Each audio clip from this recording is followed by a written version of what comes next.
Ku pandang langit penuh misteri. Rumus-rumus datang silih berganti. Halo pemirsa yang masih setia dengan konten Mau Fisika.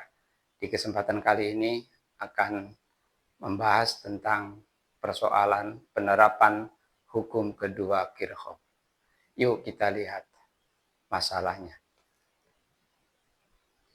Ini misalkan kita punya rangkaian yang sudah diketahui semua.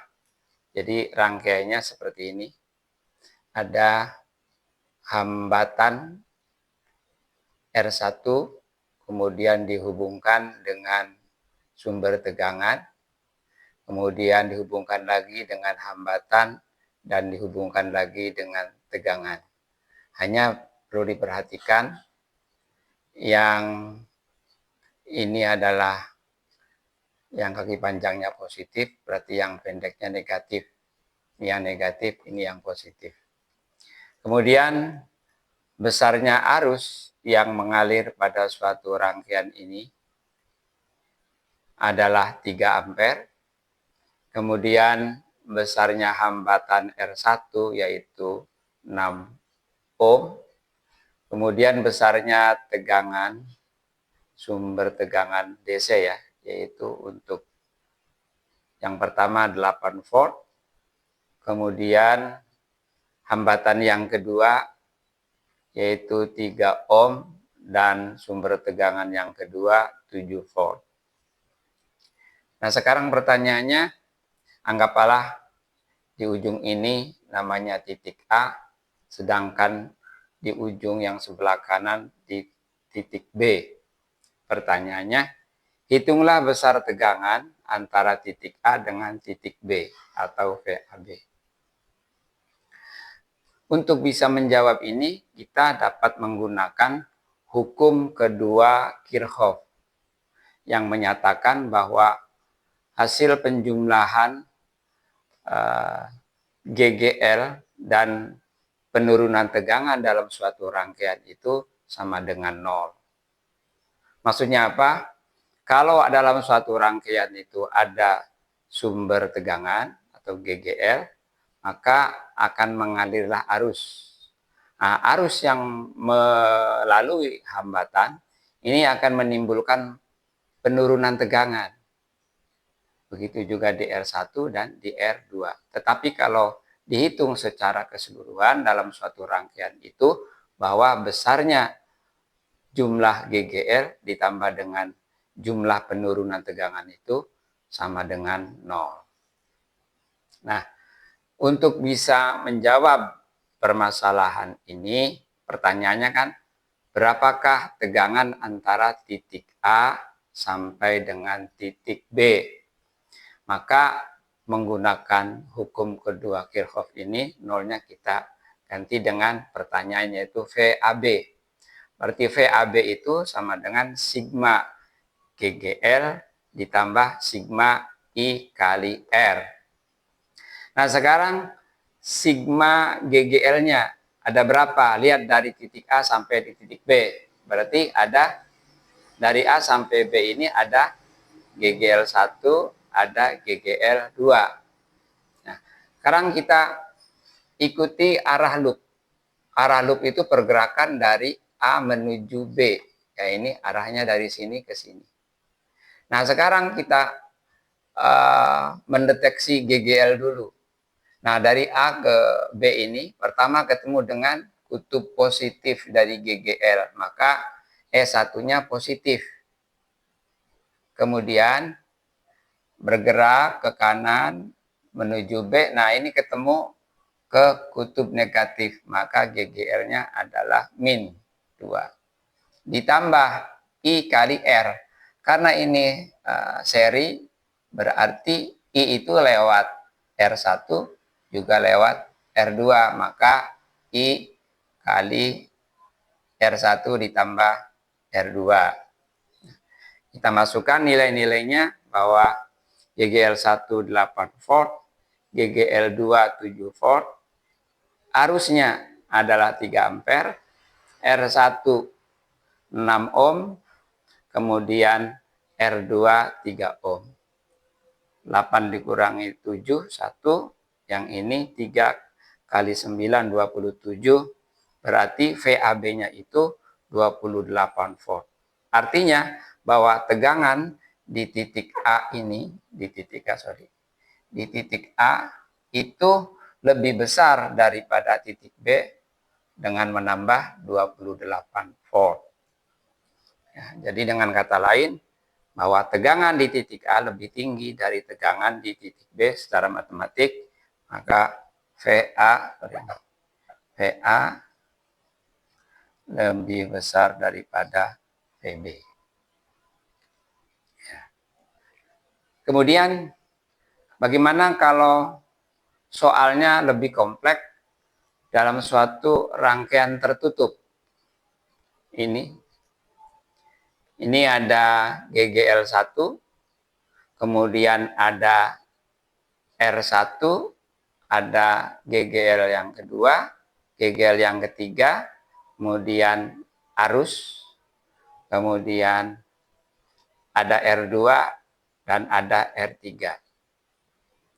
Nah, kemudian pertanyaannya, berapakah besarnya tegangan antara titik A sampai dengan titik B? Nah, ini dapat dilakukan dengan 2 langkah. Langkah pertama, dari A ke B ini boleh melalui jalur ini atau jalur loopnya ya, yang dari sini A ke sini berakhir ke titik B. Atau lewat yang ini dari A, lewat jalur sini, terus berakhir di titik B. Nah, ini yang namanya loop 2. Ini jalur loop 1. Nah, sekarang besarnya VAB lewat jalur 1, lewat loop 1 lewat sini, kita tetap menggunakan hukum Kirchhoff kedua, yaitu sigma GGL ditambah sigma I kali R. Nah, sekarang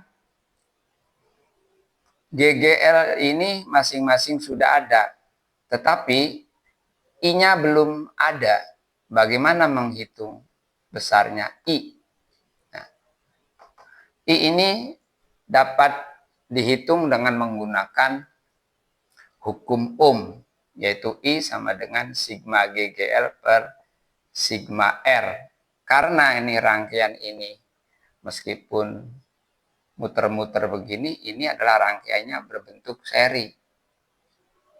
Maka GGL-nya ada 3, GGL1, GGL2, GGL3. Nah, sekarang GGL1 kutub positifnya ke kanan, ini kutub positifnya sebelah kiri. Jadi kalau baterai itu kepalanya ketemu dengan positif. Jadi ini boleh dianggap min, ininya positif. Boleh juga ini yang min, ini yang positif. Kalau sekarang kita misalkan GGL yang satu ini negatif, GGL yang kedua positif. Nah, kemudian GGL yang ketiganya ini enggak ada lawan, ini sendirian, yaitu GGL3. GGL1 6 volt, GGL2 6 volt, GGL3 8. Kemudian R1, R2, R3-nya karena seri, maka kita dapatkan yang ini kan 0, tinggal 8 per 16, yaitu 0,5 ampere. Jadi, arus yang ada dalam rangkaian ini, seperti ini muternya, I-nya itu sebesar 0,5 ampere. Nah, jadi kita kembali, besarnya VAB lewat jalur loop 1 ini, kita lihat, kalau lewat jalur sini, GGL2-nya ketemu dengan positif, maka ini positif. Terus turun ke sini, ketemu dengan yang pendek, berarti kan ini negatif. Negatif, ini positif. Jadi ketemu dengan E3-nya negatif. Kemudian ditambah I. I-nya ke sini searah dengan loop. Loop-nya ke sini, arusnya ke sini. Berarti kan tadi di pembahasan pertama positif. I kali, kemudian kita lihat dari titik A sampai ke titik B itu hanya R-nya R2, tidak ada R yang lain.